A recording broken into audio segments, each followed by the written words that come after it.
Once I was a successful teacher who lives happily as an English language teacher. I had fun with my students and we learned English fruitfully.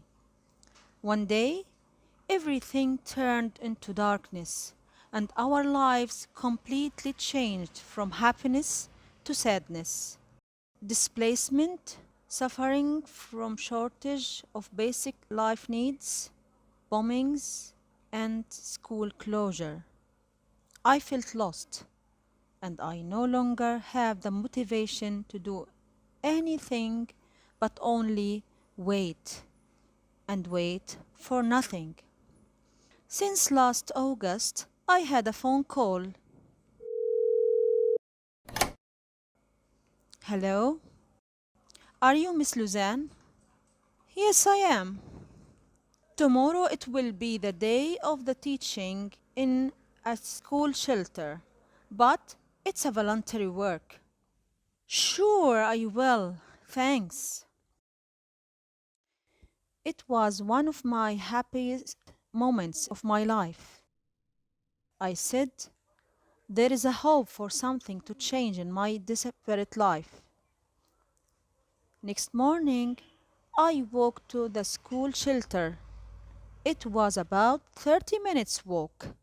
It was very hard to reach the place of the shelter because it was far away from my place.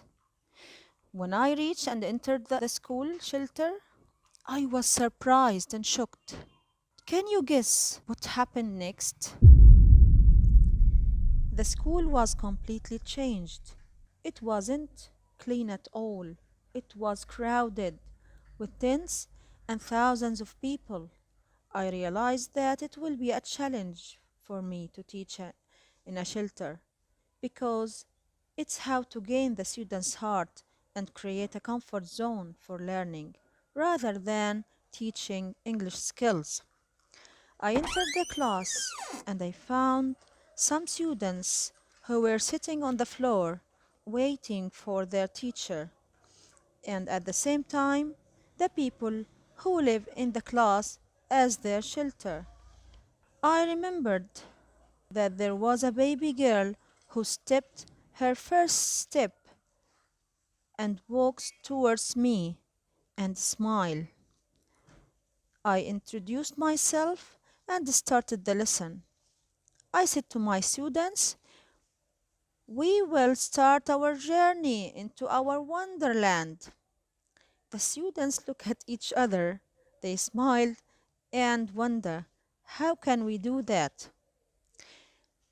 Day by day, we learned by games, by drawing, and having fun. The students love learning English too much, and they were waiting eagerly for our English lesson. Last week, one of my students asked me, how many children do you have, teacher?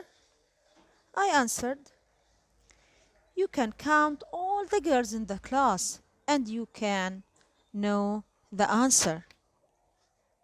She smiled.